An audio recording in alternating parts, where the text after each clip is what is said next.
Pour ne rien manquer, abonnez-vous maintenant. Les vraies voix Sud Radio, 17h-20h, Frédéric Brindel, Cécile de Minibus. C'est vendredi. Ouais. Voilà, et le vendredi, c'est toujours une journée particulière dans les vraies voix. On vous souhaite la bienvenue. Ça va, Frédéric Brindel? Oui, ça va très bien, parce que le vendredi, c'est toujours une soirée particulière dans les vraies voix. Voilà, c'est ça, en fait. Vous saviez pas quoi dire, donc vous répétez ce que je dis. Oui, voilà, c'est ça. Non, mais je cherche à savoir pourquoi c'est particulier le vendredi. Les crêpes, Ici, les crêpes, ouais, ça peut être ça. Non, Ouais. le vendredi, Ouais. les vraies voix, il y a toujours une atmosphère particulière. Ouais. C'est toujours, il y a un truc. Philippe Bilger. Ah oui, bien voilà, sûr. Voilà. Philippe Bilger. J'étais en train de voir qui disait du bien des vraies voix. Non, donc. mais Philippe Bilger, j'étais en train de dire que le vendredi, il y a toujours. Absolument. C'est particulier. J'espère que ça va continuer aujourd'hui. Oui, parce qu'on prévoit le week-end, et le week-end, généralement, il est enflammé. Voilà. Ah, bah, vous avez des choses à nous raconter, vous. Ça sera quoi Ouais, parce que nous, Noël, c'est plus souvent, je vous le dis tout de suite.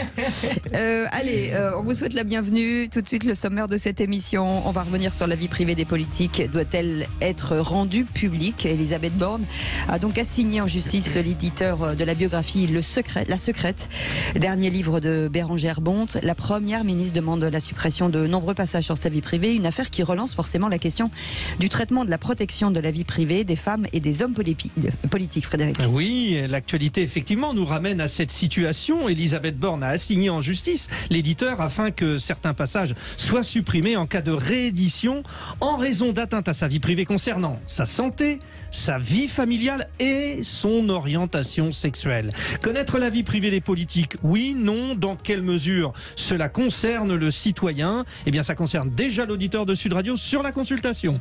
Qu'est-ce qui se dit? Absolument, on nous dit que... On nous dit quoi? On nous dit que non. On nous dit que non? Non, on nous Mais dit à combien de pourcents? On nous dit que non à 57%. Ben voilà, ça marche. Au premier tour. Et puis, le coup de projecteur des vraies voix. Les artistes se sont emparés de l'intelligence artificielle pour créer des vidéos et des images innovantes qui circulent sur les réseaux sociaux sans préciser qu'elles ne sont pas authentiques. Ces outils sont capables de générer des textes, des images et de façon totalement artificielle, Frédéric. Le chanteur Sting alerte, je cite, « Les outils sont utiles, mais c'est à nous de les manier. » Et il s'inquiète. L'intelligence artificielle est un défi artistique, mais aussi un défi juridique qu'il faut encadrer sans tarder. Récemment, un chanteur musicien amateur a demandé à un serveur de lui créer une chanson à la façon de Renaud. Le résultat est bluffant, déstabilisant et pose cette question, Cécile. Est-ce la fin de la création artistique? Pour l'instant, vous nous dites non aussi. Pratiquement 60%. Bienvenue, c'est les vraies voix. On est ensemble jusqu'à 19h. Les vraies voix Sud Radio. Et vous avez déjà entendu leur voix. Philippe Bilger est avec nous. Ça va, mon Philippe? Ça va très bien. On est en forme avec Philippe Bilger. On va encore apprendre pas mal de choses. Aussi avec Tom Conan qui est avec nous. Bonsoir. Tom qui est auteur de Pollution, publié chez Albin Michel. Ça marche bien ce ça livre, marche bien. Ah bah oui, ça fait un certain temps qu'il est sorti, mais bientôt en 2024, il y aura la suite, un autre opus. En revanche, ça marche pas parce que ça n'a pas de pied. Ça fonctionne pas. En revanche, vrai. Ce sera C'est ça, oui. Ça, c'est drôle. Et tac.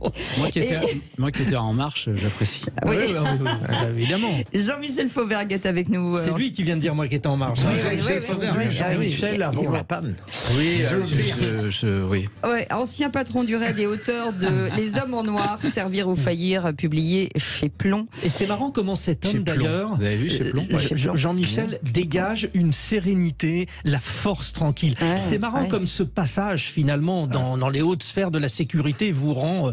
J'ai pas envie de vous embêter, j'ai pas envie de vous taquiner. Tom Conan, oui, mais Mais Frédéric, je crois que tu es en train de draguer en fait.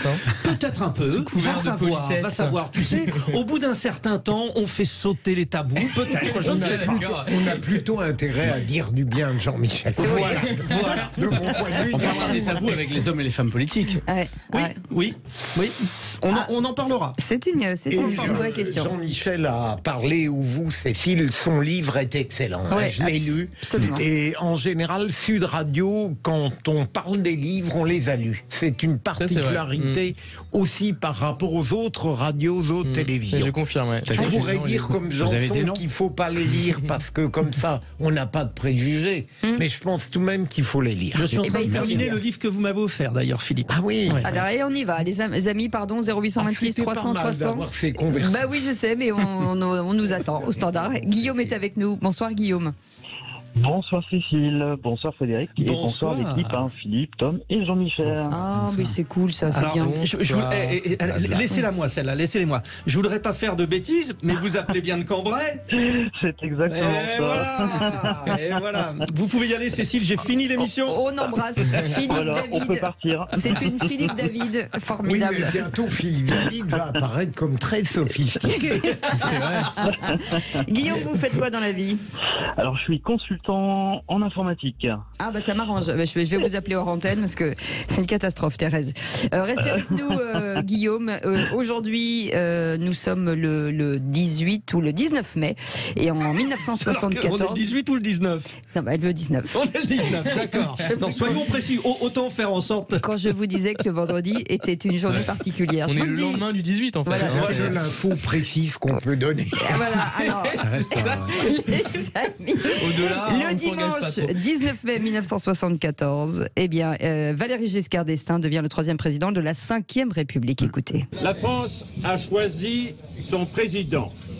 Elle l'a fait au terme d'une campagne démocratique et claire. Vous m'avez désigné, vous-même, pour exercer cette fonction. Et voilà, président de la République, Valéry Giscard d'Estaing. C'est fou comme on l'entend. Quand on l'entend parler, on a tous fait.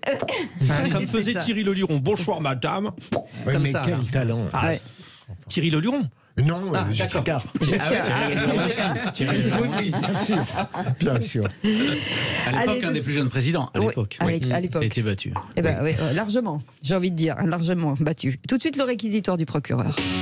Les vraies voix Sud Radio, le réquisitoire du procureur, Philippe Bilger. Vous voulez requérir Philippe contre la haine en politique. On doit contredire les idées, pas dégrader ni détruire ceux qui les ont. Pardon pour ce réquisitoire qui est une évidence et j'espère n'être jamais tombé dans ce que je dénonce. Je ne crois pas avoir éprouvé de la haine sur le plan intellectuel pour quiconque. Il y a deux personnalités que je n'accepte plus de voir, je ne donnerai pas leur nom, mais je n'ai pas de haine à leur égard, je me contente de ne pas les voir. Si elles venaient ici à Sud Radio, mais c'est peu probable, je ne pourrais pas rester avec vous, ma chère On veut quand Cécile. même des noms, hein. Mais Moi, Non, j'en ai on les au moins invite un. pas, alors. J'en ai au moins, mais je le dirai pas. voilà, merci Il y a moins Cécile. une parité, un homme-femme, non? Non, il y a deux hommes, malheureusement. Les femmes, j'ai un faible. Même quand je ne les aime pas, je les aime tout de même. Mais plus sérieusement, je suis frappé de voir à quel point aujourd'hui, on ne se contente pas de contredire des idées, de les discuter, mais qu'on éprouve le besoin de détruire celui ou celle qui les profère. Et je ne parle pas que de la France insoumise, hein, je parle de la vie intellectuelle en général, et ça devient extraordinaire. Parfois, il y a des choses très drôles. Le hasard a fait que j'ai lu tout à l'heure sur Twitter quelqu'un qui disait Carla Bruni dit que si Nicolas Sarkozy est condamné, eh bien, il décide d'arrêter la vie artistique. Alors, on devine bien ce que dit la personne. Ce serait une chance sur les deux plans. Ça peut être drôle. C'est facile. de Ouais, mon- c'est un humour facile. Oui, mais vous êtes meilleur, bien sûr, Frédéric, mais c'est pas mauvais tout de même. Et non, mais sérieusement, en démocratie, c'est catastrophique que le sentiment paroxystique de la haine. Je veux dire, c'est comme si on ne savait plus profondément comprendre la définition d'une idée qui est ce qui doit être contredit. Je ferai une autre distinction, mais j'arrête là, Cécile, sur la croyance. La croyance, c'est plus délicat, me semble-t-il, mais l'idée, fondamentalement, c'est ce qu'on a le devoir de discuter et non pas de détruire celui qui la profère ou celle qui l'a dit. Ouais, je suis d'accord avec ça. Je pense que la tolérance aujourd'hui, elle est très très compliquée à respecter chez beaucoup de personnes. C'est même pas un acquis en fait pour la plupart des gens. Effectivement, il faut défendre ses convictions jusqu'au bout, y compris s'il faut être amené à détruire l'autre sur le plan des idées de la personne, etc. Mais je pense effectivement que fondamentalement, c'est qu'on ne tolère plus l'altérité dans les idées, dans le mode de vie, vie, dans la manière de, je sais pas, de s'exprimer, etc. Parce qu'on véhicule tous des valeurs, hein, on a tous une manière d'être, on appartient, je sais pas, à une génération, on appartient à une culture éventuellement, à un groupe idéologique, pourquoi pas, à un métier, et tout ça effectivement fait que en fait les gens après se parlent les uns aux autres à l'intérieur de petits ghettos. Hein, donc il y a des petits ghettos intellectuels et culturels au sein desquels il est très difficile de sortir. Jean-Michel Fauvergue. Oui, moi je suis d'accord avec tout ce qui a été dit, mais parce que justement on est en démocratie et parce qu'on applique, n'en déplaise à certains qui le critiquent aujourd'hui, les règles démocratiques. On est véritablement en démocratie. Le jour où la France n'a plus été en démocratie, ça nous est arrivé, ou d'autres pays, de gros pays européens n'ont pas été en démocratie, et bien à ce moment-là, moi je pense que la haine est justifiée. La haine de la personne qui elle-même persécute la population et persécute physiquement.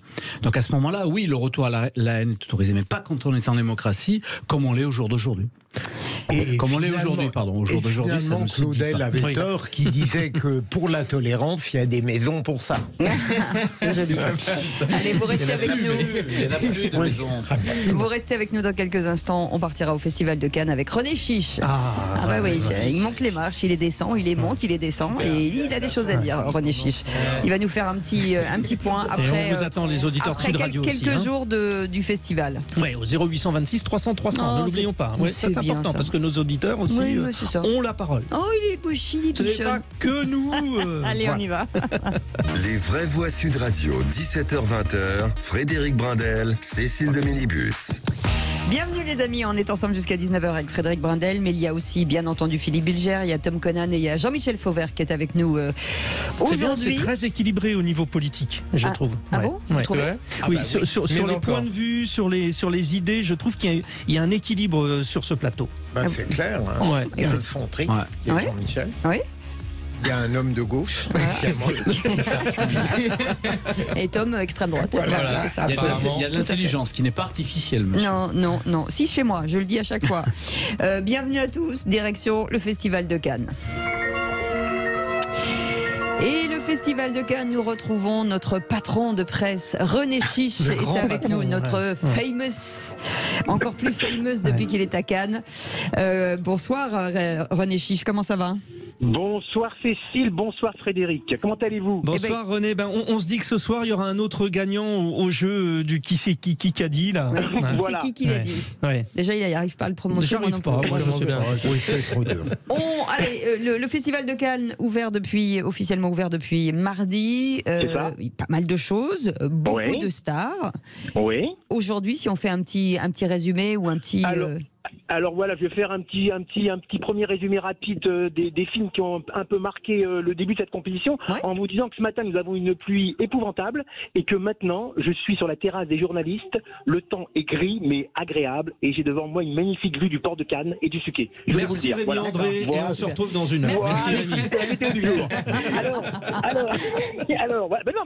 Alors pour revenir un petit peu au film de la compétition, parce que je vais parler de tous les films, il y en a un qui a quand même fortement impressionné les festivaliers. C'était un film d'un Français qui s'appelle Jean-Stéphane Sauvert, qui était produit par Sean Penn et qui est d'ailleurs l'un des deux héros de ce film, qui s'appelle Black Fly, qui a été présenté hier. Et c'est en fait l'univers de deux ambulanciers dans les bas-fonds de New York. Mais alors c'est hyper impressionnant par son intensité, son rythme. Et c'est un film vraiment qui risque de marquer un peu le festival. Pour l'instant, c'est le début, encore une fois, parce qu'il y avait d'autres films qui ont été présentés en compétition, comme le film Monster du japonais Koreeda, le film du chinois Wang Bing, et aussi le film de la française Catherine Corsini. Voilà, ça c'est un peu la compétition. Mais je peux vous dire que par contre, il y a un monde fou qui montre que le festival a retrouvé vraiment ses plus belles étoiles, je dirais, par rapport aux 2 années précédentes qui étaient encore un peu marquées par le Covid, vous voyez. Mais là, on sent que vraiment, il y a un monde fou, à la fois des journalistes, bien sûr, des professionnels, mais aussi beaucoup de cinéphiles, comme je vous le disais vendredi dernier, voilà. Et beaucoup de stars, surtout internationales, parce que là, qui marquent les esprits.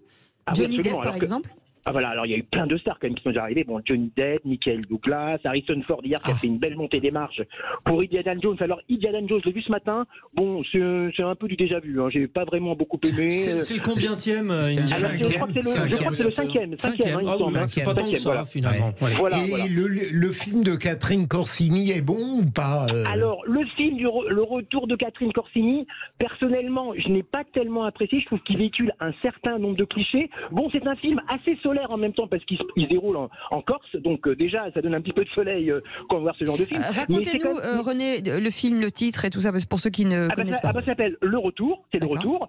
Alors bon, c'est interprété par plutôt des jeunes comédiennes inconnues, mais il y a quand même aussi Bruno Podalides qui joue le rôle d'un bobo de gauche qui est très très très très impliqué dans tous les sujets. Ça s'appelle un pléonasme, ça, bobo de gauche, non? Tom Conal. Comment Ça s'appelle un pléonasme, bobo de gauche? Non, pas du tout. Non, mais c'est le cas. Ils en parlent même dans le film d'ailleurs. Donc c'est un film qui n'a pas vraiment impressionné non plus tant la presse que les festivals.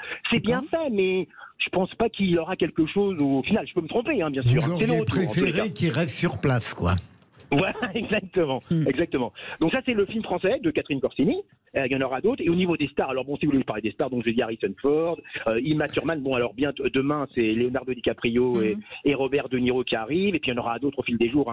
Scarlett Johansson, Tom Hanks, Nathalie Portman, Julianne Moore. Enfin, plein d'autres chez les Français. Virginie Efira, Pierre Ninet, Guillaume Canet. Enfin bon, ça c'est le rendez-vous des stars. Mais bon, voilà. Tom, voulez-vous poser une question? Oui, bien sûr. Bonjour Tom. Bonjour René. Alors en fait, oui, tu as oublié quelqu'un dans l'appui de stars. Tu as aussi quelqu'un qui s'appelle Célestin Neuvel, qui est un ami à moi que j'embrasse, qui est là-bas, qui est un jeune comédien du cours Florent, mais qui est son premier festival. Voilà, et j'aurais pu être avec lui, mais je préfère être ici. Écoute, je ne connaissais pas cette star. Je t'avoue, je ne connaissais pas cette star. Star montante peut-être, mais en tout cas, c'est vraiment une star. Et Pierre Perret, est-ce que Pierre Perret? Non. mais il est totalement objectif, Tom. Mais arrêtez. Bien sûr. En revanche, notre grand blond avec une chaussure noire. Oui. Ah oui. Pierre Richard. Il est très bon, d'ailleurs, j'en parlerai tout à l'heure. Pierre Richard était bien sûr présent pour le film Jeanne du Barry, que moi j'ai beaucoup apprécié. C'est un film d'époque en costume qui est quand même bien fait. Bon, c'est vrai que c'est classique, c'est quand même un récit assez classique, mais le film quand même tient la route et on sent quand même une belle maîtrise de la part de Mai Wen. Franchement, c'est un film qui vaut le déplacement, et Johnny Depp est vraiment aussi assez impressionnant dans le rôle de Louis XV. C'est un film que je recommande, par contre. Par contre, il était hors compétition. Justement, à propos de ce film, René, justement, tu sais, il y a une polémique à propos de Mai Wen parce que justement, elle aurait mis en scène Johnny Depp qui a été accusé récemment, mais finalement blanchi. Est-ce que cette espèce de polémique, elle a rejailli dans le festival au sein des personnes qui ont assisté? Alors franchement, non, pas vraiment très peu. Franchement, il y avait cette polémique concernant Johnny Depp, comme vous le dites, Tom. Il y avait aussi une polémique concernant Mai Wen elle-même, puisque avec son affaire avec Edoui Plenel, qu'elle a agressé Edoui Plenel dans un restaurant. Mais franchement, non, on pensait que ça allait créer une sorte de mini-scandale comme Cannes les aime, mais finalement, non, ça a fait fuite. Et finalement, l'accueil à la fois critique et même du public pour Jeanne du Barry a été plutôt positif. Mais c'est vrai que c'est un film qui fait quand même honneur au cinéma français. C'est un film d'époque, en costume, mais c'est un film à la fois populaire, mais en même temps quand même qui a quand même une certaine profondeur et vraiment non, c'est un beau film qui d'ailleurs est sorti en salle d'ailleurs. Et René, on fait un petit pas de côté sur la grogne forcément avec peut-être des manifestations CGT. Oui, alors on craignait ce matin un gros rassemblement. Il a eu lieu devant le Carlton, mais il n'était pas si gros que ça. En fait, c'était un rassemblement devant le Carlton, c'est le Palace de Cannes, à la fois pour lutter contre la réforme des retraites, mais aussi pour des raisons internes au Carlton, c'est-à-dire que les militants CGT protestaient aussi par rapport aux conditions de travail de 100 des salariés de l'hôtel Carlton. Voilà. Donc il y a une manifestation, il y a un rassemblement, il n'y a pas eu trop il n'y a rien eu en fait, il n'y a pas eu de choses violentes, etc. Mais par contre, on a senti dès ce matin que la sécurité avait été renforcée. Mais par contre, comme je vous le disais, Cécile, lundi, vendredi, on craint toujours, par contre, alors là, soit une manifestation importante de la CGT, mais aussi une action dont pour l'instant on ne sait pas de quoi il s'agira. On attend. Jean-Michel Fauvergue. Oui, il semblerait qu'il y ait eu un objet suspect aussi, une alerte à la bombe qui a un peu déréglé le. Est-ce que ça s'est ressenti sur le. Alors Jean-Michel, écoute, alors là, pour l'instant, on n'en a pas eu tous les coups, nous. Alors, non, mais la bombe, c'est René Chiche, mais elle a explosé depuis longtemps. C'est moi, exactement. non, pour l'instant. Le problème, c'est que Jean-Michel, c'est plein de choses que nous ne savons pas. Oui, c'est ça. Il doit savoir si c'est passé inaperçu, c'est que si c'est passé inaperçu, c'est que le job des policiers a été bien fait et en toute discrétion, ce qui est quand même pas évident. Mais en tout cas, c'est une exclusivité Sud Radio, vous l'avez compris, c'est une information. Oui. Il y a eu un objectif. Ah oui, tout à fait, non, parce qu'on n'a rien senti. Et puis, il faut connaître que la maturité... Faites attention quand même. Regardez juste derrière vous là. René Chiche, on n'a rien senti.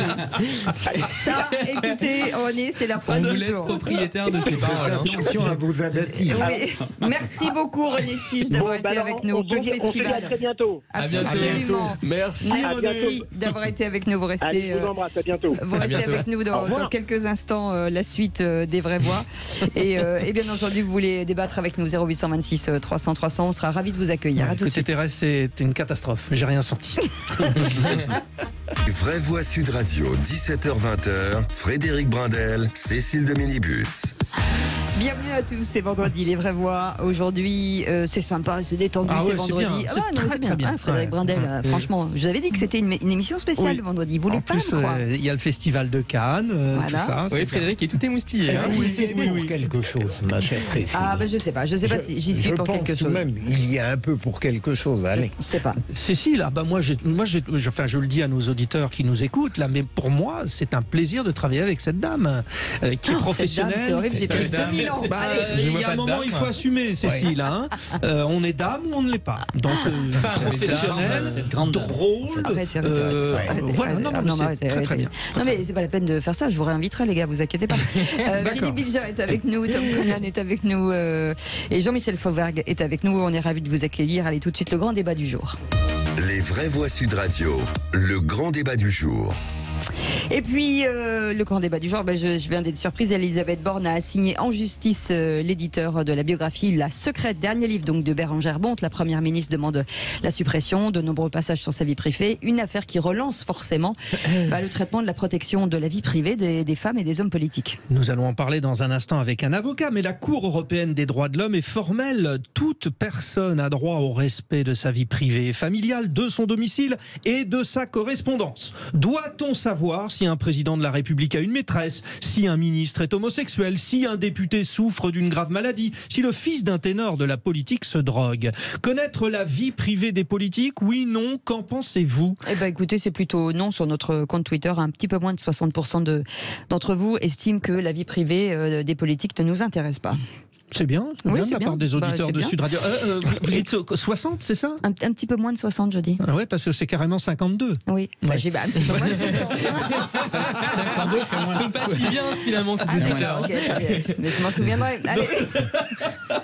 Donc vous dites non à 52% contre 48, c'est un score de présidentiel. Dans une autre ville, il était assesseur dans un bureau de vote. Oui, contrôle les Non, votes. mais il était chiant surtout. Allez. Mathieu Davy est avec nous, avocat en droit de l'image et de la presse. Maître, bonjour, merci d'être avec nous. Bonjour. Petit tour de table avant de revenir vers vous, Philippe. Ce choix entre la vie privée de l'homme politique, oui ou non?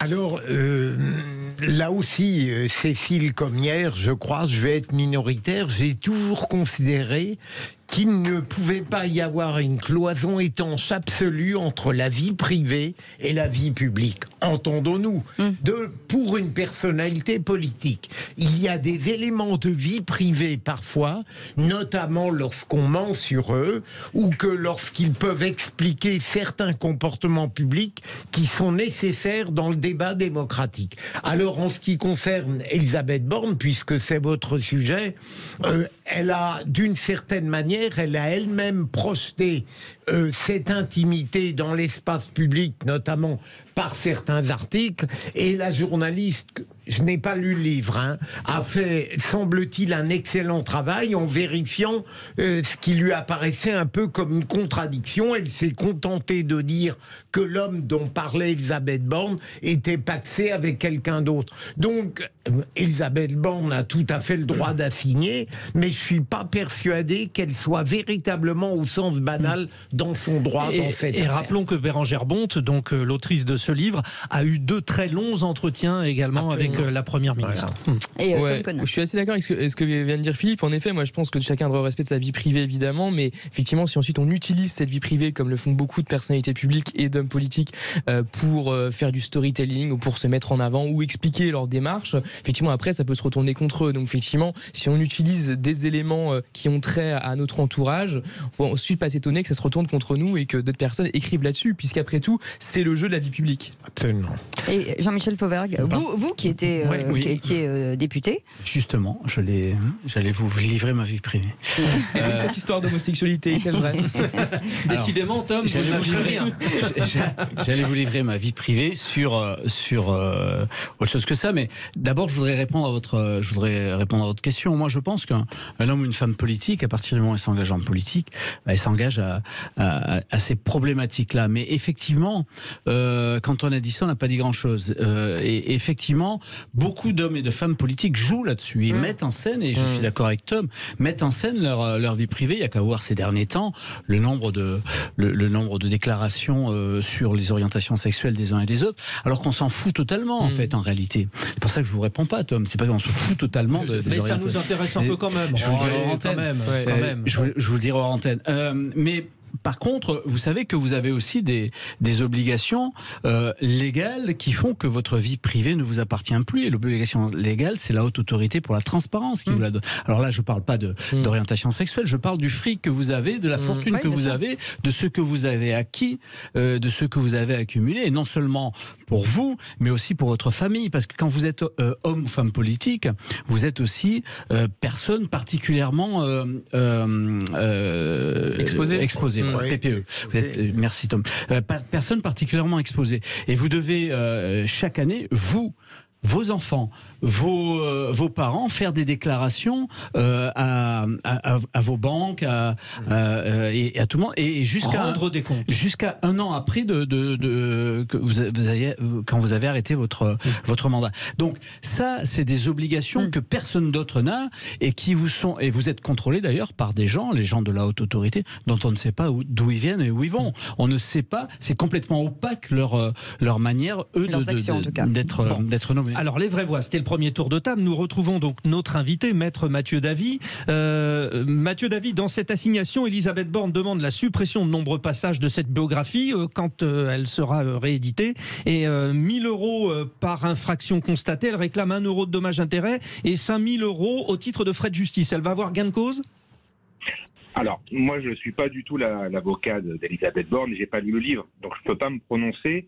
Et il va falloir qu'elle démontre que les informations dont elle demande la protection, au titre de sa vie privée, de sa vie intime, sont totalement décorrélées de son activité publique. Parce que elle est un peu là, la jurisprudence de la Cour européenne des droits de l'homme depuis quelques années, qui certes rappelle le droit à la vie privée des hommes politiques et des hommes publics, mais ce droit tombe face au droit à l'information dès lors qu'un élément de la vie privée pourrait avoir une corrélation d'une manière ou d'une autre dans le débat public. C'est-à-dire que le critère, c'est dès lors qu'une information privée peut avoir un impact sur l'éclairage d'un électeur compte tenu du bulletin de vote qu'il a ou de l'appréciation qu'il peut avoir sur le comportement politique de l'élu, ça ne tient plus au niveau de la vie privée. Donc, quels sont les éléments que Mme Borne va poursuivre? Est-ce qu'on est vraiment sur des éléments totalement décorrélés de la vie publique? C'est-à-dire, par exemple, des éléments purement intimes, des éléments purement familiaux, et encore une fois, qui ne doivent pas avoir d'interaction avec ses mandats et avec ses responsabilités. Dès lors que ces éléments existent, elle aura, à mon sens, le droit à la protection de sa vie privée, car il n'y a pas d'exception absolue.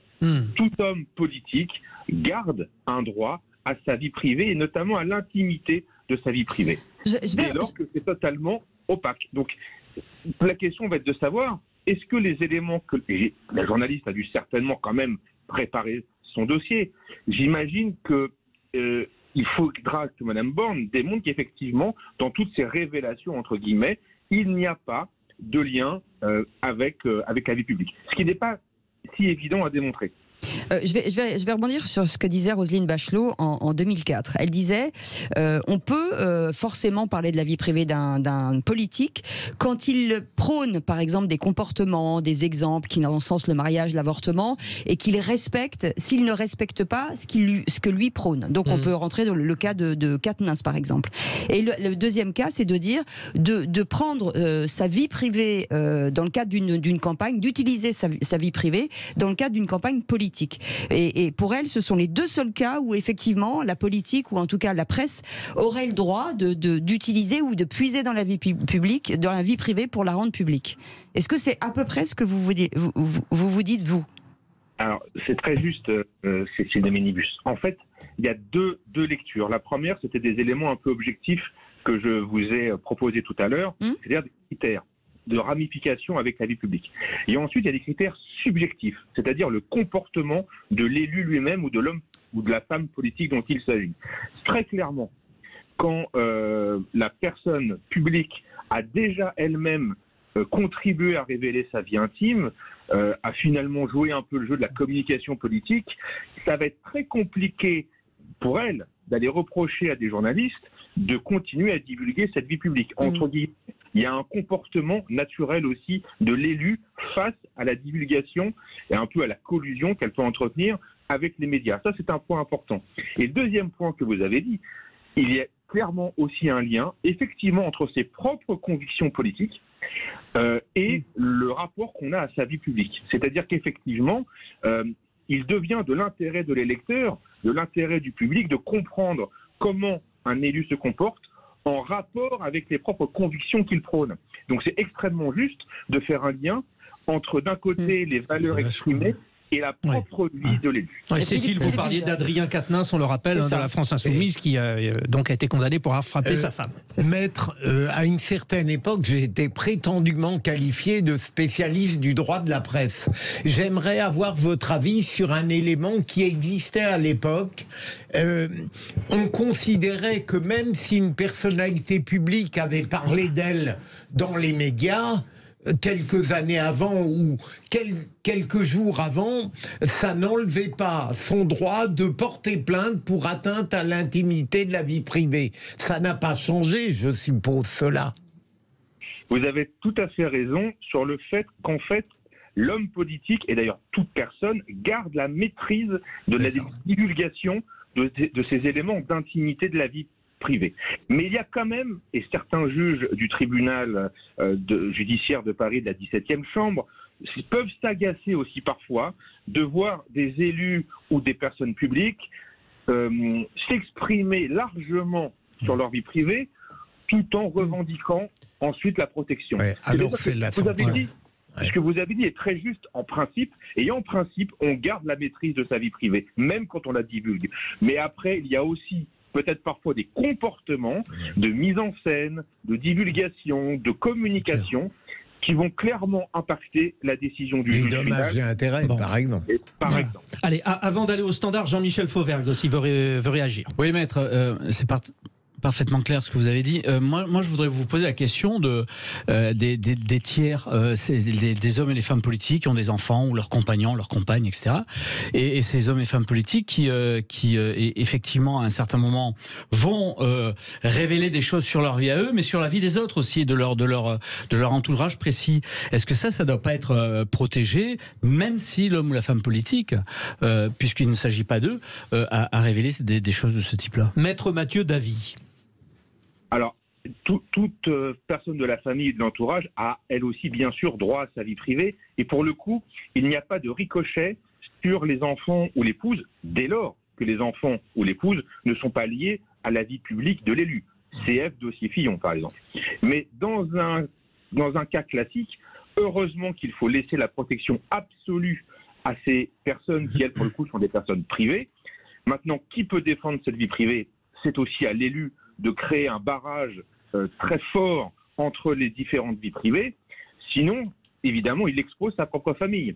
Mais il n'y a pas d'édulcoration, entre guillemets, de la vie privée des enfants, par exemple, ou de l'épouse, qui restent des personnes totalement privées de la vie publique de l'élu. C'est difficile maintenant, pris dans la violence, dans les taux de la violence. C'est vrai que je trouve quand même que sur le fond, on va pas rentrer sur le fond de ce qui est révélé dans ce livre en question, mais je trouve quand même que malgré tout, il devrait y avoir une forme de droit de réponse pour la personne. C'est-à-dire qu'à un moment donné, quand bien même Elisabeth Borne ne serait pas hostile à ce que ces informations soient révélées, au moins qu'elle puisse un peu neutraliser et canaliser, on pourrait dire, ce qui est dit, parce que c'est quand même malgré tout gênant. Il y a en plus, ça touche quand même à une question assez intime en l'occurrence, donc je comprends aussi que ça puisse susciter un émoi chez elle. Mais dans le microcosme des rédactions, toucher la sexualité des gens, je trouve ça un peu... Effectivement, voilà, Cécile, mais sauf que dans le microcosme des rédactions, il y a toujours en permanence cette question sur l'orientation sexuelle de la première ministre. Moi, je tiens à le dire.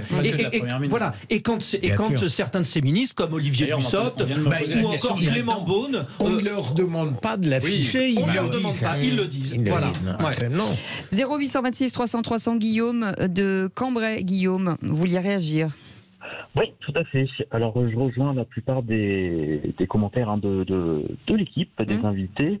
Moi, je vous dirais, alors, en tant que simple citoyen, que Madame Borne ait des difficultés de transit intestinaux, moi, je vous dirais, à la rigueur, je m'en fiche totalement. Moi, ce qui compte, c'est son programme, ses idées politiques, ses convictions.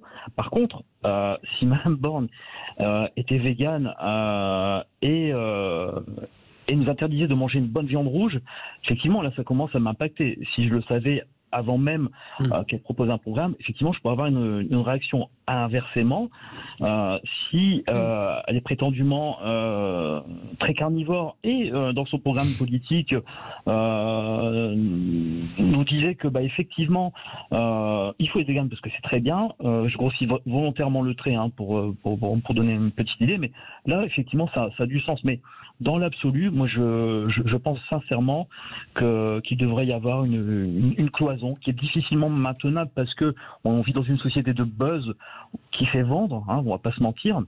Et je ne peux pas m'empêcher de repenser à la monarchie britannique avec l'affaire Diana et le roi Charles, qui a eu des conséquences dramatiques, où là la vie privée a été totalement surexposée et a créé ce que l'on ne souhaiterait jamais voir. Je vais juste rebondir sur quelque chose, si vous permettez. À l'époque, pendant la campagne électorale, Éric Zemmour a dû outer sa relation finalement avec Sarah Knafo, a dû à un moment donné, par la pression de la presse, annoncer que c'était sa maîtresse alors qu'il était marié. Donc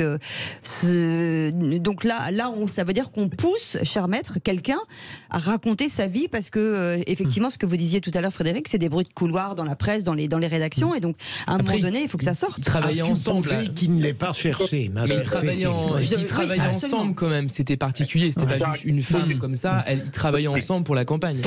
Mais Mathieu Lavie, on peut dire que sous l'ère Sarkozy, tout a explosé d'un point de vue de la préservation de l'intimité des politiques, parce que il a tout fait voler en éclats, le président Sarkozy, non? Il y a eu un avant et un après 2007. En droit de la vie privée des personnes publiques, il y a eu un avant et un après. Que ça soit dans le pur strict juridique, mais surtout dans le comportement et dans la communication. Clairement. Il y a eu un autre cas, c'était François Hollande quand même, qui était avec quelqu'un qui est... mais justement, maître Davy, Cécile aborde la question que je voulais vous poser. Par moment, on a l'impression qu'il est très difficile de départager la vérité sur le plan juridique. Je pensais en effet, comme Cécile, moi je considère que l'épisode de la rue du Cirque aurait dû... être considéré comme partie intégrante de l'appréciation politique sur François Hollande. Mais beaucoup d'autres m'ont répondu, mais pas du tout. Ça n'a aucun rapport. Qu'est-ce que vous en pensez? Juste la rue du Cirque, c'est la fois où François Hollande a été surpris avec son scooter. Voilà. Autrement dit, ça dépend en grande partie de l'appréciation du citoyen et de l'intensité de sa morale, en quelque sorte. Il ne faut pas sous-estimer que la première dame en République française est un personnage politique également. Donc la vie sentimentale de l'élu en exercice, du président de la République, a un impact politique. Je pense qu'il faut aussi le regarder sous cet angle-là.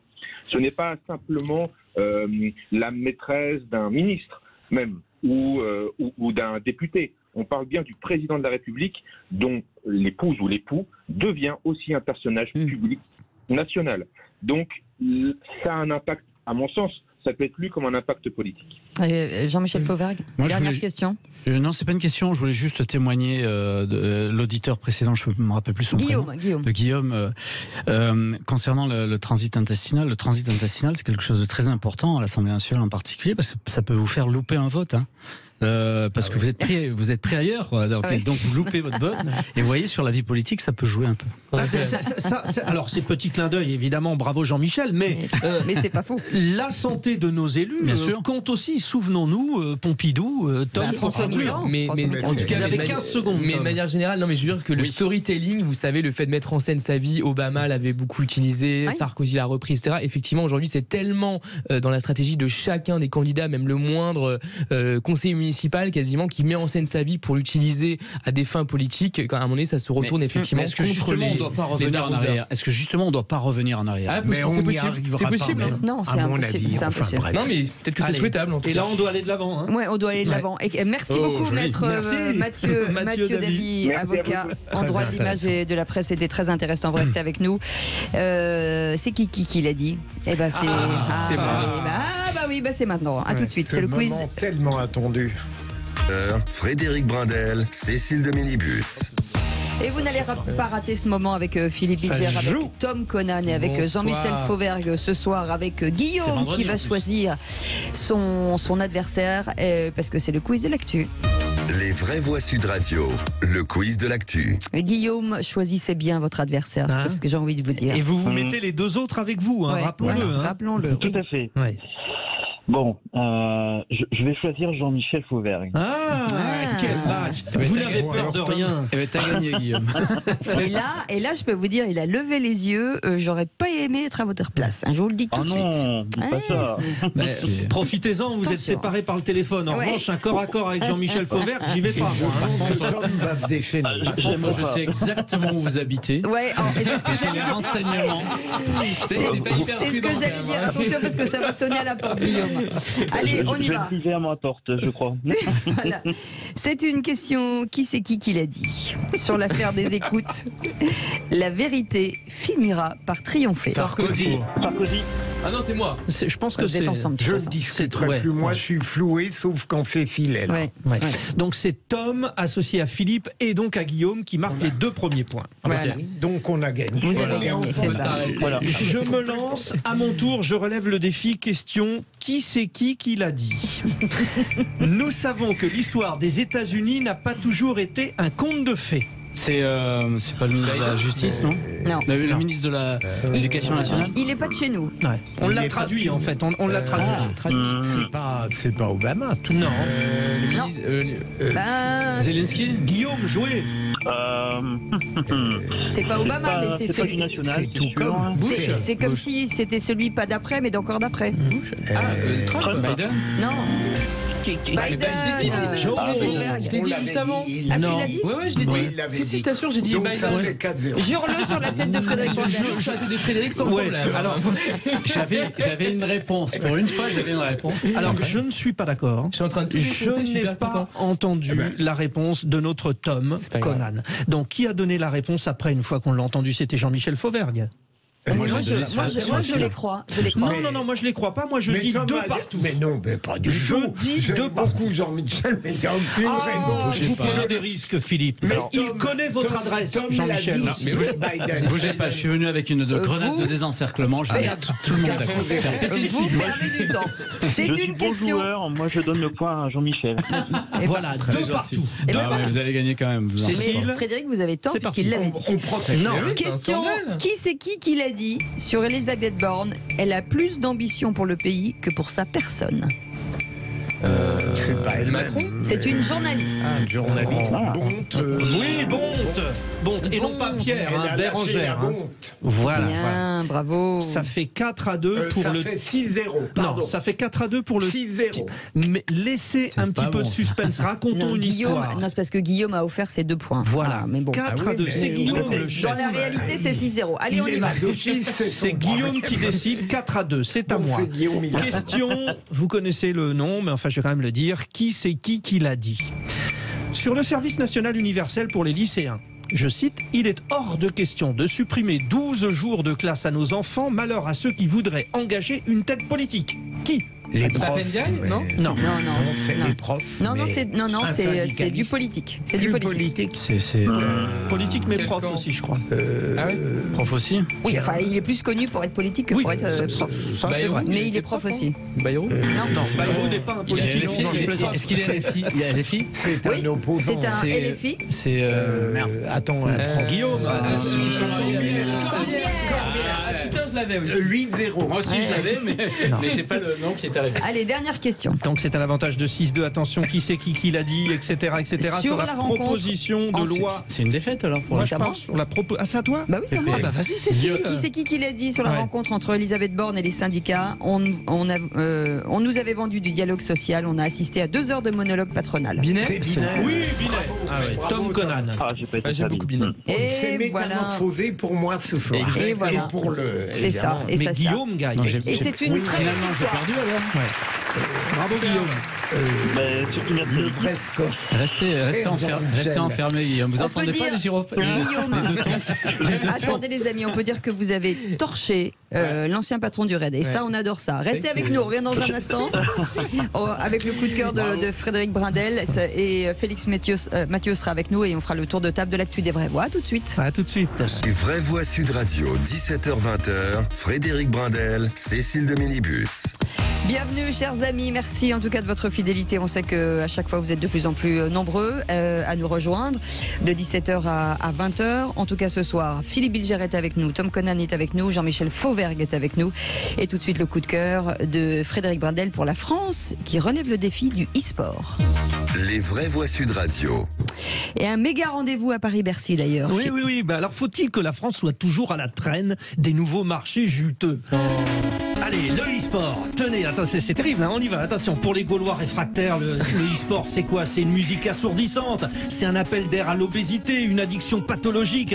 Eh bien, pas seulement. Bon, enlève la musique quand même, Benoît, merci, parce que c'est un peu énervant. La musique quand même, n'abusons pas. L'Accor Hôtel Arena, donc de Paris-Bercy, accueille pour ce long week-end de l'Ascension une compétition majeure de jeux vidéo, le Major. Un palais des sports plein à craquer, 200 millions de personnes connectées à l'événement partout dans le monde. Quelle ambiance! Et donc, bien sûr, pour vous, les vraies voix, le blind test. Attention, de quel jeu s'agit-il?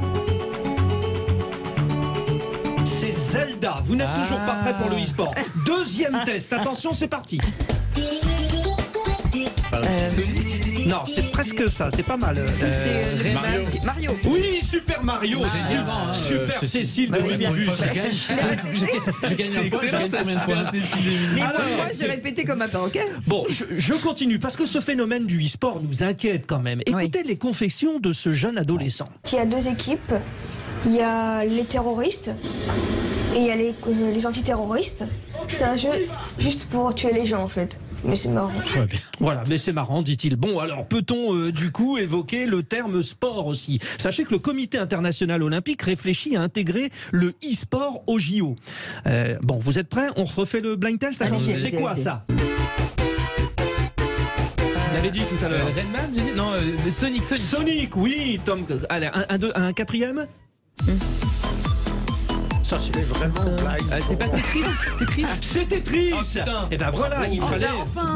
On Tom a gagné un jeu. Tom a gagné un jeu. Bon, alors très économiquement parlant, sur la planète, la Chine, mais aussi l'Arabie Saoudite ont une longueur d'avance sur ce lucratif marché. Les Français relèvent le défi, alors lentement, mais on l'a vu, ça commence à bouger. Et puis à leur façon, bien sûr, humour. J'ai testé un jeu qui est extraordinaire, qui est un jeu français, s'appelle Dream Life. Ça se passe à Paris. T'as un sac de sport avec un fusil à pompe à l'intérieur, au cas où. Et chaque tableau, c'est une mission. Continue, tu es sur le trottoir, tu marches comme ça, et là, il y a un scooter qui te roule sur les pieds. Comme ça. Attention, monsieur, vous avez failli me tuer. Le mec s'arrête avec son scooter, il descend, il enlève son casque. Qu'est-ce qu'il y a, quoi? Va te faire enculer. Je dis oui, je vais y aller, mais avant, je voudrais vous montrer quelque chose. Voilà, c'est Jean-François Quéré que vous aviez vu avec votre ami Patrick Sébastien. Hein. Voilà, mais c'est bien vu parce que c'est cette limite finalement entre le jeu et la réalité. Bon, Emmanuel Macron a quand même présenté ce tournoi major de ce week-end comme un grand événement sport à venir en France. Faites donc votre opinion, faites vos jeux et qu'on joue ensemble.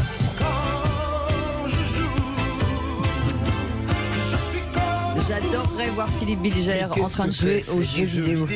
Oui, c'est ça, des jeux vidéo, le e-sport. Vous avez consacré votre tribune à une chose. Mais regardez, et Tom Conan a brillé. Et c'est énorme parce que vous savez, par exemple, GTA, c'est bien de relever le PSG a une équipe en e-sport. Et le prochain jeu GTA, qui est un jeu vidéo assez connu, c'est une franchise. Le GTA. Automobile. Son budget est, je crois, de 1,3 milliard de dollars. Je ne sais pas si vous imaginez. C'est des budgets colossaux, plus gros encore que le budget, je sais pas, de Titanic, le film de James Cameron. Oui, Philippe Bilger, pour vous concerner, sachez que les enjeux économiques sont énormes. Par contre, pourquoi on appelle ça du sport? On peut appeler ça de la compétition. Les échecs, c'est du sport aussi. On considère que c'est un sport. Mais je suis tout à fait d'accord avec Jean-Michel. Pour moi, l'appellation sport, c'est pas bon. Ça me gêne. Voilà. Surtout assis sur un fauteuil, à manger des chips. Mais c'est un sport. C'est peut-être pour ça qu'il y a autant de joueurs quand même, parce qu'on se bouge pas beaucoup. Non. C'est difficile aussi. C'est le divertissement. Il rapporte. Mais c'est un métier pour c'est difficile, les jeunes aujourd'hui. C'est un vrai métier. Ils sont très bien payés. C'est très addictif. Moi, je sais que quand j'étais ado, c'était une catastrophe. Je pouvais devenir fou avec des jeux comme ça. Je pouvais jouer 30 heures d'affilée. C'est ça alors, c'est ça donc. Ouais, c'est ce qui explique la gueule que j'ai. Les amis, excusez-moi, il y a Félix Mathieu qui est dans l'antichambre. Oui, vous ne pas du tout. Allez-y, c'est le café du commerce. Les vraies voix Sud Radio, ça fait du clic sur les réseaux sociaux. Et c'est avec Félix Mathieu. Félix, bonsoir. Bonsoir. Le délégué général du Festival de Cannes prétend ne pas être au courant du procès qui a opposé Johnny Depp et son ex-compagne Amber Heard. Oui, autant vous le dire, cette affirmation a laissé beaucoup de monde sceptique. Cette édition 2023 du festival est marquée par le retour de Johnny Depp. Jeanne du Barry, le film dans lequel il interprète Louis XV, a été choisi comme film d'ouverture. Johnny Depp boycotté par Hollywood après son procès face à Amber Heard en 2018, puis surtout l'année dernière. Accusations mutuelles de violence et de diffamation. Alors, pourquoi avoir choisi ce film? Interrogé sur cette programmation hier dans C'est à vous sur France 5, eh bien, le délégué général du festival, Thierry Frémaux, a donc eu cette improbable explication. On a décidé de montrer le film pour sa qualité propre. S'il y a quelqu'un au monde qui ne s'est pas du tout intéressé à ce procès qu'il a opposé à son ex-femme, c'est moi, donc j'étais pas du tout au courant de tout ça. Et non, c'est vrai, je suis un des rares types sur cette pièce. Vous lisez pas les journaux? Pas l'avoir su, je lis très peu les journaux. C'est la une de toutes les télévisions du monde entier, Thierry. Vous pouvez pas dire que vous étiez pas au courant. Non, j'étais pas au courant. Bon, vous n'étiez pas au courant. Non, enfin, j'étais au courant comme ça, quoi. Mais bah oui, vous pouvez pas dire ça, Thierry. Thierry, faut quand même pas la faire à Laura Adler. Et elle a raison tout de même. On va pas se mentir, Thierry. Les médias en ont quand même pas mal parlé. À son arrivée, Amber Heard n'accorde pas un regard aux caméras. J'ai diagnostiqué chez Miss Heard un syndrome de stress post-traumatique. Des caméras qui, en direct, font de ce procès un objet médiatique autant qu'un objet judiciaire. L'association Oser le féminisme reproche au festival d'envoyer un signal, je cite, d'impunité avec cette mise à l'honneur de Johnny Depp. D'autant que pour le symbole, de nombreux viols dont Harvey Weinstein a été accusé ont eu lieu à ce festival, affirmait par ailleurs récemment Cécile Delarue, autrice d'un documentaire sur le procès de Johnny Depp-Amber Heard. Bref, que l'on partage ou non leur indignation, la petite phrase du délégué général était bien difficile à croire. J'étais pas du tout au courant de tout ça. Tout à fait, Thierry.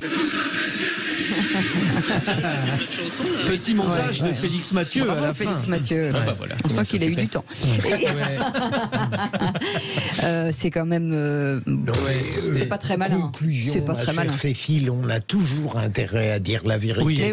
Parce qu'il pouvait parfaitement légitimer la présence de Johnny Depp. Surtout quand on est en garde à vue. Et tout ça. Non, mais il aurait juste pu dire voilà, Johnny Depp a gagné son procès. Et puis voilà.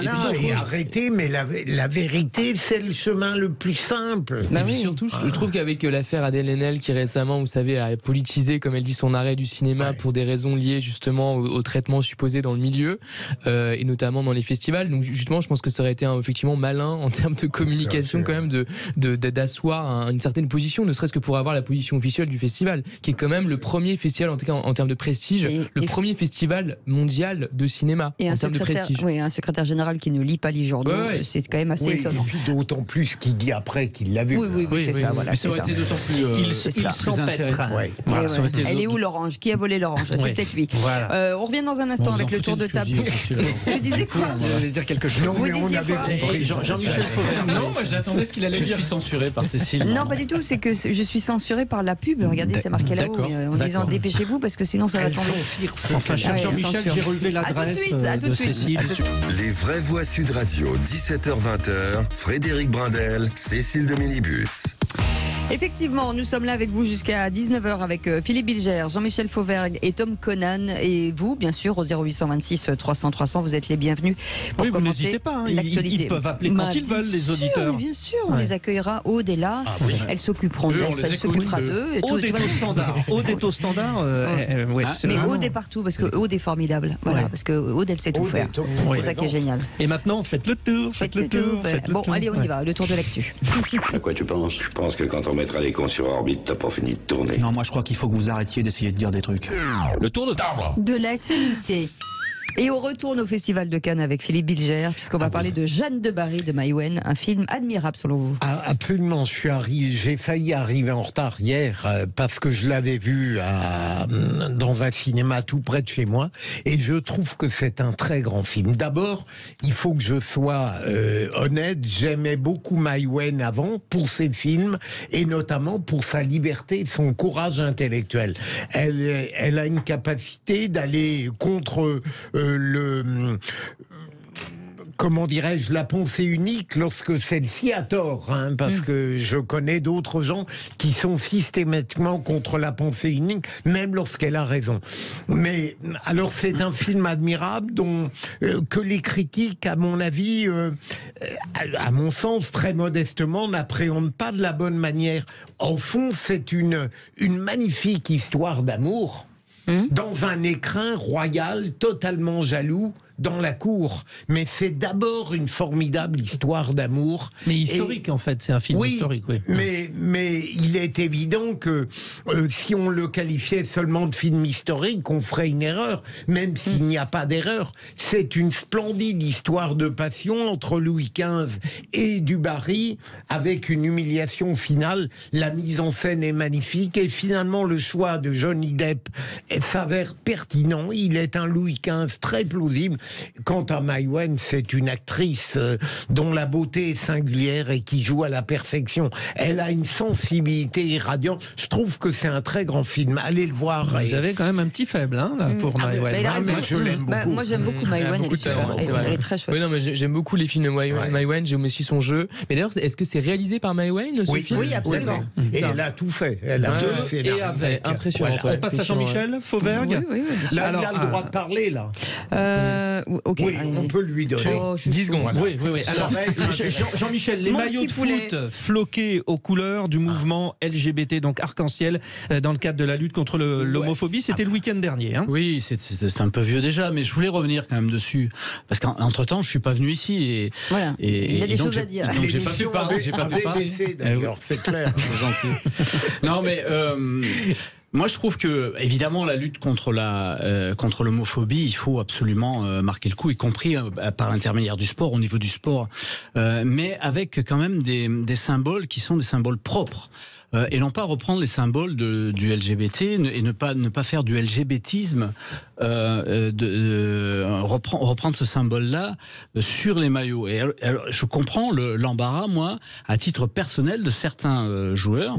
Pas tous, je reviendrai sur certains autres, de certains joueurs à qui on fait non pas porter une bannière contre quelque chose, mais plutôt pour le LGBT. C'est comme ça que moi je l'ai interprété, c'est comme ça que beaucoup de personnes l'interprètent. Je pense qu'il aurait été C'était contre l'homophobie en l'occurrence, Jean-Michel. Je pense que oui, mais contre contre l'homophobie, bien évidemment, mais c'est pas un flocage propre à cette cause-là. Et je pense qu'il aurait fallu trouver quelque chose de particulier pour cette cause-là. Là, on reprend le drapeau du LGBT. On fait donc de la promo pro-LGBT. Je pense qu'il aurait été plus intelligent, et c'est pour ça que je fais cette rubrique-là, de faire un peu comme a fait la Ligue de rugby. C'est-à-dire la Ligue de rugby n'a pas mis ça sur les maillots. Donc n'a pas obligé ses joueurs à le porter.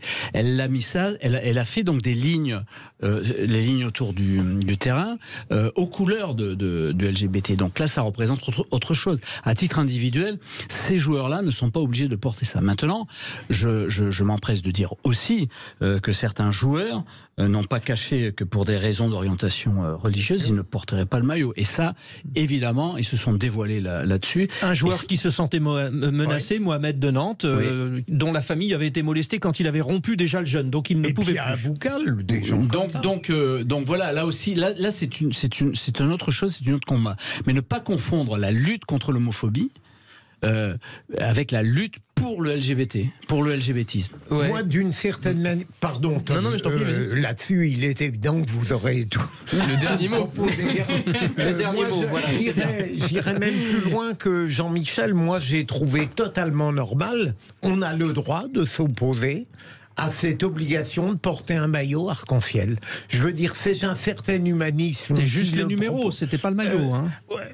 Oui, d'accord, mais on a tout à fait le droit.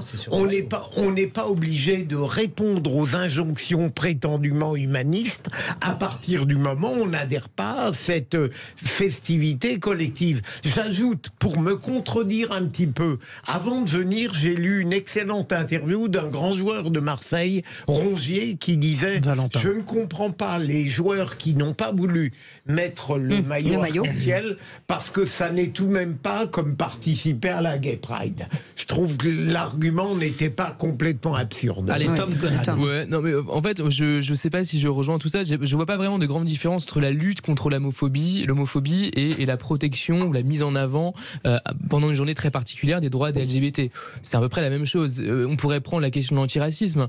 Si vous êtes contre le racisme, a priori, vous êtes pour, je sais pas, une certaine diversité des personnes, des minorités dans différentes instances politiques, sportives, etc. Donc j'ai l'impression que c'est un petit peu la même chose. C'est un peu le positif et le négatif d'un même problème. Première chose. Ensuite, je suis pas pour forcément que on oblige qui que ce soit à mettre en avant des valeurs quelles qu'elles soient. Néanmoins, il faut quand même comprendre la portée de ce qu'on fait. Parce que si par exemple il y avait un symbole de l'antiracisme que quelqu'un ne voulait pas porter, ça voudrait dire en gros que on ne supporte pas l'antiracisme. Donc d'une certaine façon, on tolère les comportements racistes. Donc là, on pourrait considérer que donc là, on tolère les comportements homophobes. Je rappelle quand même qu'il y a des agressions très régulièrement extrêmement graves. Il y a encore une personne, l'autre fois, il y a une nation qui s'appelle Stop Homophobie, il y a aussi SOS Homophobie, mais que je suis sur Instagram avec une personne qui s'est fait agresser, un élu, je crois, un élu local, avec son ami au bord d'un lac, qui se promenait, ils se sont fait agresser très violemment à coups de couteau. Donc je veux dire, les choses comme ça sont suffisamment graves, je pense, pour qu'on puisse prendre parti. Et encore une fois, mettre le drapeau LGBT ne signifie pas que vous êtes vous-même gay ou queer ou bi, etc. C'est uniquement une cause que vous défendez. On peut être antiraciste, pro-LGBT, en étant cisgenre, hétéro, ça n'empêche pas. De droite, tout va bien. Oui, et Jean-Michel. Non mais mon cher Tom, on est d'accord là-dessus, on se rejoint là-dessus. Il faut lutter contre l'homophobie, contre ces déviances-là qui font qu'on n'accepte pas l'autre, et en particulier ces orientations sexuelles ou ses manières de vivre. Toute forme de discrimination, quelle qu'elle soit. Toute, quelle qu'elle soit. On est complètement d'accord là-dessus. Moi, la problématique que j'ai soulevée, c'est que maintenant, ça n'est représenté que par le drapeau LGBT. Et non, pas forcément. C'est pas là-dessus qu'on doit travailler. Et je vois même que c'est un symbole. Même que le ministère de l'Intérieur, on a les oriflammes du LGBT. Oui, j'ai vu, effectivement, je suis passé devant l'autre fois, j'ai vu ça. Je ne suis pas d'accord là-dessus. Je suis d'accord pour dire, non, on est contre tout ça, mais pas le drapeau. Je trouve que c'est un beau symbole. il est pour tout le monde le simple. L'origine du baiser, parce que là, on est vraiment dans le mur. Là. Effectivement. En fait, c'est un article de Libé que j'ai trouvé assez intéressant. On pensait que le baiser tel qu'on connaît, le baiser romantique, datait d'il y a environ, de 2000 ans avant notre ère, donc avant Jésus-Christ. Et en réalité, il y a des scientifiques qui ont publié dans la revue Science, qui est donc une revue extrêmement respectée, qui ont fait des recherches. Ils ont un petit peu creusé cette question. On s'est rendu compte qu'en réalité, c'était encore plus ancien et que ça remontait notamment à l'Égypte à 4000 ans avant notre ère, donc 4e millénaire avant Jésus-Christ. Et donc en réalité, c'est un phénomène extrêmement ancien. C'est pas du tout quelque chose de moderne. Et les codes sociaux, on pourrait dire, qui s'appliquent aujourd'hui toujours dans le cas du baiser, c'est-à-dire on va pas évidemment embrasser quelqu'un contre son gré ou dans un rapport qui ne serait pas approprié. En fait, c'était déjà le cas parce qu'un texte qui date de 1800 avant Jésus-Christ décrit précisément justement comment une femme mariée pouvait être considérée comme infidèle en embrassant un autre homme. Donc de même, l'aspect sexuel, c'est ce que précise l'article de Libération, du baiser était désapprouvé en public. Donc finalement, depuis... Mais pas un homme avec une autre femme. Voilà, donc depuis finalement 6000 ans, c'est normal. 2000 ans après Jésus-Christ, 4000 ans avant, depuis 6000 ans finalement, rien de nouveau sous le soleil. On se roule des pelles depuis 6000 ans. Exactement. Voilà, on vous embrasse. Allez, restez avec nous, on revient dans un instant avec la suite des vraies voix et ce sera notre coup de projecteur des vraies voix. À tout de suite. Les vraies voix Sud Radio. Et grâce à ça, il est à l'antenne. Mais bon, c'est marrant, j'ai pas entendu ce qu'il y a derrière. Cet homme de talent, grand journaliste, Frédéric Brandel, grand journaliste. Non, mais c'est vrai. Et d'ailleurs, on le retrouvera, un grand journaliste sportif aussi. On vous retrouve à partir de 19h sur Sud Radio. On parlera football et tennis de table parce que tenez-vous, les petits Français commencent à chatouiller les Chinois. Ah, dites donc. Ça, c'est rare. Et on en parlera à partir de 19h. Allez, tout de suite, le coup de projecteur des vraies voix. Les vraies voix Sud Radio, le coup de projecteur des vraies voix. Et on va évoquer un sujet plutôt très intéressant sur l'intelligence artificielle. Est-ce la fin de la création artistique ? Les artistes se sont emparés de l'intelligence artificielle pour créer des vidéos, des images innovantes qui circulent, vous les avez peut-être vues sur les réseaux sociaux, sans préciser qu'elles ne sont authentiques, elles sont authentiques ou qu'elles ne sont pas. Ces outils donc sont capables de générer des textes, des images et des sons de façon totalement artificielle. Frédéric. Exemple, je suis fan de Michel Jonas. Je demande à un serveur de m'offrir une chanson que mon idole aurait pu écrire et je deviens une vedette. Je suis fan de Benoît Poelvoorde et de Louis de Funès. L'intelligence artificielle me permet de regarder le film de mon choix avec mes deux acteurs préférés. Je suis piètre créateur, mais pourtant, je peux vous faire croire le contraire, cher vrai voix. D'où notre question du jour. Absolument, la question du jour que l'on vous pose. Est-ce que c'est la fin de la création artistique ? Est-ce que vous pouvez répondre sur notre compte Twitter 0826 300 300 et au téléphone, je viens de l'annoncer avec pour l'instant vous dites non, vous dites que ça n'est pas la fin de la création artistique. Pour en parler, on en parlait justement. Raphaël Dohan qui est avec nous, écrivain, historien et auteur de ce livre assez étonnant, Si Rome n'avait pas chuté. Bonsoir, merci d'être avec nous. Vous êtes en direct. Bonsoir, merci à vous. Bonsoir, merci Raphaël. beaucoup. Bonsoir. Sur cette intelligence artificielle, Philippe Bilger, on a vu ces photos qui ont circulé sur les réseaux sociaux de pompiers. Voilà, on a même vu le pape se faire arrêter. Enfin voilà. Et à un moment donné, on ne sait plus effectivement l'authenticité de l'image, et ce qui crée quand même un petit problème. C'est tout de même, et pardon d'énoncer des platitudes, l'intelligence artificielle. Je me suis amusé à en utiliser quelques aspects lors du week-end dernier. J'ai demandé par exemple qu'on me compose un poème à la mode de Gérard de Nerval sur le thème de la mélancolie, et j'ai donné un texte en demandant qu'on le réécrive à la manière de Marcel Proust. Là, ça n'a pas marché, mais Gérard de Nerval, c'était fabuleux.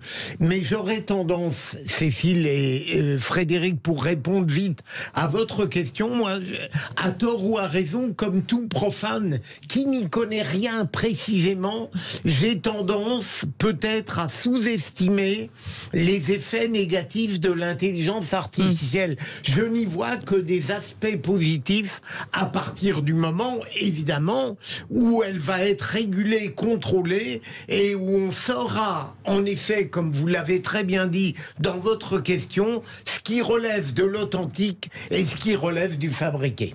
Oui, Tom Connan. Ouais, c'est un sujet qui est passionnant. Récemment, d'ailleurs, il y a Sam Altman qui est l'un des fondateurs de OpenAI, donc qui est la plateforme qui est à l'origine de ChatGPT, donc la première plateforme qui est sortie, et il a été justement interrogé par le Congrès américain parce qu'effectivement, il y a beaucoup de doutes autour de la sécurité des données et de ce que ça pourrait enfanter dans le futur. Moi, après, personnellement, j'utilise les outils d'IA désormais quasiment au quotidien. J'ai des conversations avec ChatGPT sur des sujets assez précis, mais des choses assez techniques en fait, qui permettent vous solliciter la machine pour avoir des réponses. Voilà, dans tel cas, s'il y a tel problème et telle contrainte, est-ce qu'on pourrait voir telle et telle hypothèse? Et honnêtement, c'est impressionnant de rapidité et de précision. Si vous pouvez vraiment itérer et vraiment raffiner à chaque fois et fabriquer une sorte de robot qui est vraiment le consultant parfait, le conseiller parfait, qui serait votre ami, qui serait quelqu'un que vous connaissez et qui pourrait remplacer demain d'ailleurs des avocats, des consultants et énormément de personnes dans ce domaine-là. Et c'est vrai qu'après, dans le domaine artistique, moi j'ai regardé aussi, il y a un outil qui est aussi fait par OpenAI qui s'appelle DAL. Il y en a d'autres aussi qui existent où là effectivement vous pouvez générer des images. Alors moi j'ai jamais généré d'images ex nihilo à partir de rien, et par contre j'ai fait des montages en effet. Donc vous mettez une photo de vous et ensuite vous dites voilà, rajoutez un chat, rajoutez de l'or sur le corps, etc.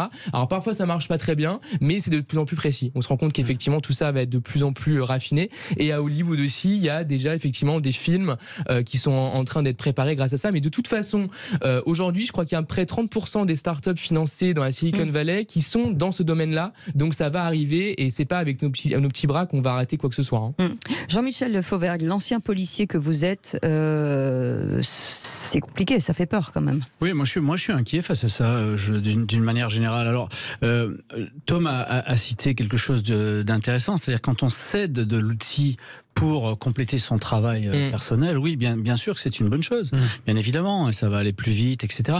La problématique, c'est que si cet outil nous dépasse dans l'intelligence artificielle, ça peut peut-être nous dépasser. Et je suis encore plus inquiet. Tout à l'heure, vous avez parlé de régulation, cher Philippe, et la régulation. Je m'y entendais un peu, puisque la régulation c'est le Parlement qui l'a fait, c'est les lois. On régule rien du tout, ça, je vous le garantis pour l'instant. Et puis quand on veut réguler, d'une manière générale, on refuse les choses sous prétexte de problèmes aux libertés individuelles, etc. Regardez ce qui se passe avec la reconnaissance faciale, etc. Ça, on l'a refusé complètement. D'autres choses, on n'arrive pas à les réguler.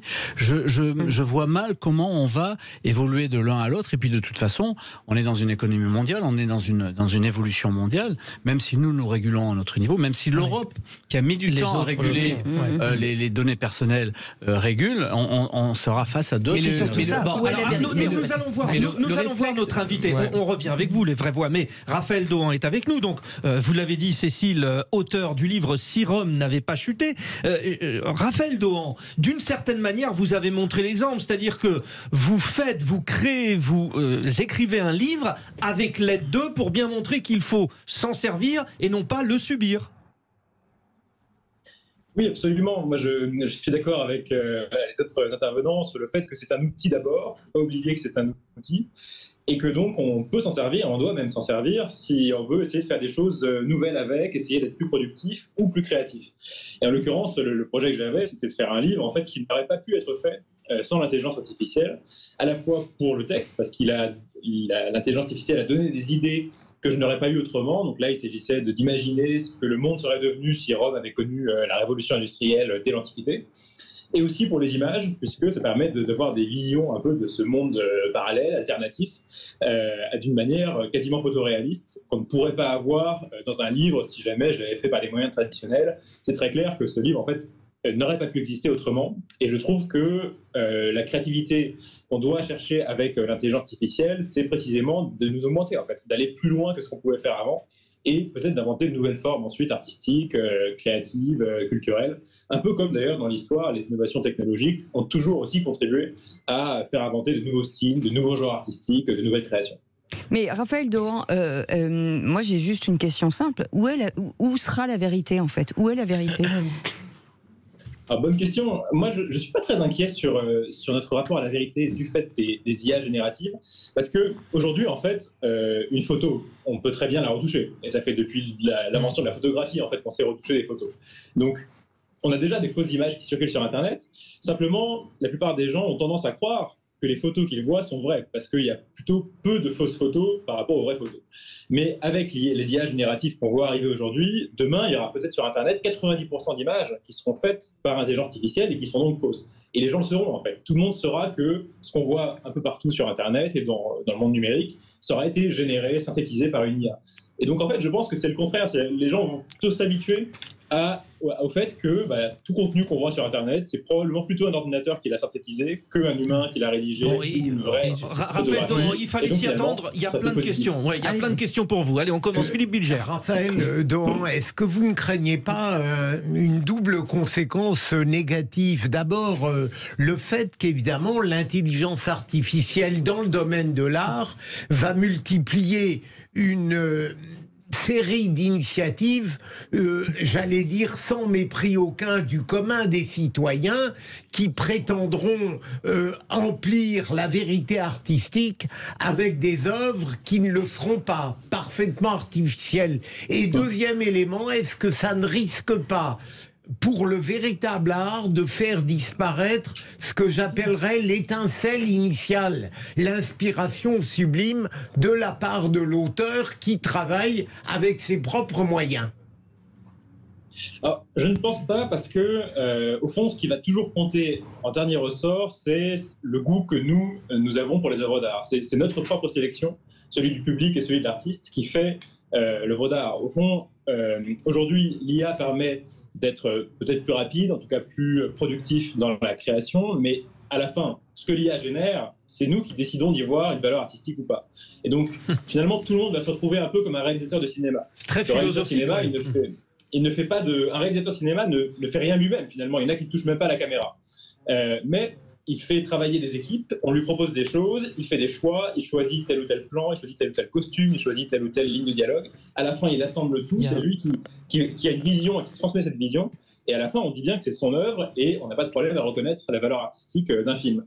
Je pense que ce sera pareil pour tous les autres types de créations, où avant ça pouvait être quelque chose de solitaire, maintenant ce sera toujours solitaire, mais avec l'accompagnement d'intelligence artificielle, on fera travailler un peu comme un studio finalement sous nos ordres. Tom Conan. Regardez par exemple les séries Star Wars, notamment les films les plus récents qui ont été faits il y a une quinzaine d'années. Dans la deuxième séquence, la plupart des scènes, la quasi-totalité des scènes ont été faites sur fond vert.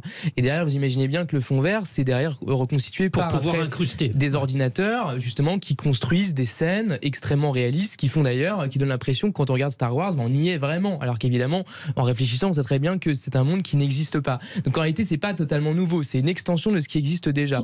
Ensuite, pour rejoindre aussi ce qu'a dit monsieur, je dirais que l'argent, c'est le premier outil déjà d'intelligence artificielle, dans le sens où si vous donnez $1 milliard à quelqu'un, il peut vous sortir effectivement un film incroyable parce qu'il va payer une armée de personnes pour pouvoir construire des décors avec l'outil informatique ou avec les outils physiques, ce que vous voulez. Donc en fait, il y a le geste de l'artiste en tant que tel. Pourtant, moi, je suis très attaché à l'auteur, à l'artiste qui travaille quasiment en chambre et tout seul et qui maîtrise tout de A à Z. Mais pour autant, je suis pas dupe et je sais très bien que un film qui a un budget de 20, 30, 40, 50 millions ou beaucoup plus, ce sont pas des films qui sont authentiques. L'artistique, sur la distinction de la qualité. Avatar, par exemple, c'est un film qui suppose et qui requiert des sommes d'argent absolument monstrueuses pour pouvoir être fait. Voilà, c'est tout. Donc, je ne pourrais pas faire ça demain, moi. Je reviens sur ce que vous avez dit tout à l'heure par rapport aux images, en disant finalement on aura le discernement de savoir si cette image est vraie ou elle a été fabriquée. Moi, je vois plutôt de la manipulation de masse en fait, parce que les images aujourd'hui qui sont diffusées, tout le monde se les repartage, et puis à un moment donné, les gens vous disent regardez, il y a 6 doigts, donc c'est de la manipulation. Mais il y a plein de gens qui ne l'avaient pas vu en fait, il y a plein de gens qui y ont cru. Manipulation mais à un moment, vous partirez du principe que les images sont fausses. Mais comment on peut partir du principe que les images sont fausses? Parce qu'il y en aura trop, il y en aura partout en fait. Donc à la limite, le problème c'est plutôt les vraies images, vous ne saurez pas les reconnaître. Vous ne pourrez pas savoir qu'une vraie image est une preuve de la réalité en fait. Jean-Michel, mais c'est bien ça le problème, Jean-Michel. Alors moi, je voudrais revenir au basique. Je m'excuse, c'est ma formation de 40 ans de policier. Je voudrais revenir au basique des choses. Par exemple, dans la cuisine, un certain nombre de mets succulents qui ont été fabriqués viennent du fait qu'au départ, ils ont été ratés. Et donc, on est d'accord avec ça. Et on a aussi dans des peintures, dans des écrits, on a aussi la patte de l'artiste qui s'est ratée. Et ça, ça me semble, ça me semble assez exceptionnel.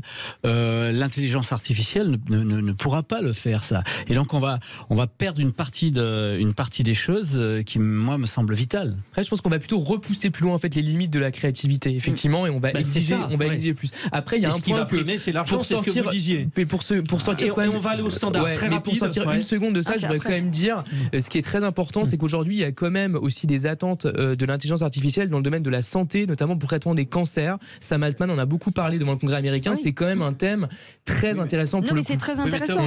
Juste le fait de dire. Je sais bien.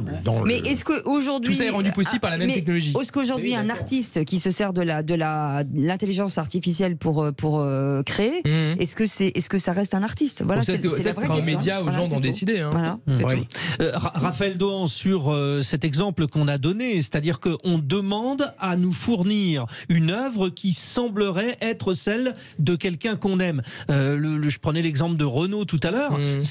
On n'a plus besoin de Renaud, c'est ça, pour faire des musiques comme Renaud? On a quand même besoin d'un Renaud à l'origine pour inventer le style de Renaud. Et ça sera pareil pour toutes les futures créations, y compris celles qui se baseront d'abord sur l'IA, mais qui vont peut-être mélanger des inspirations différentes. Mais ça, on l'a toujours fait.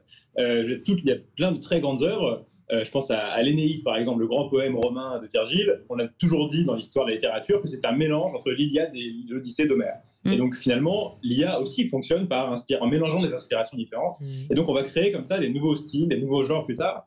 Et effectivement, il fallait un Renaud pour faire Renaud. Ensuite, peut-être que d'autres vont faire des chansons dans son style, mais n'empêche qu'il fallait un créateur à l'origine. Et ça restera.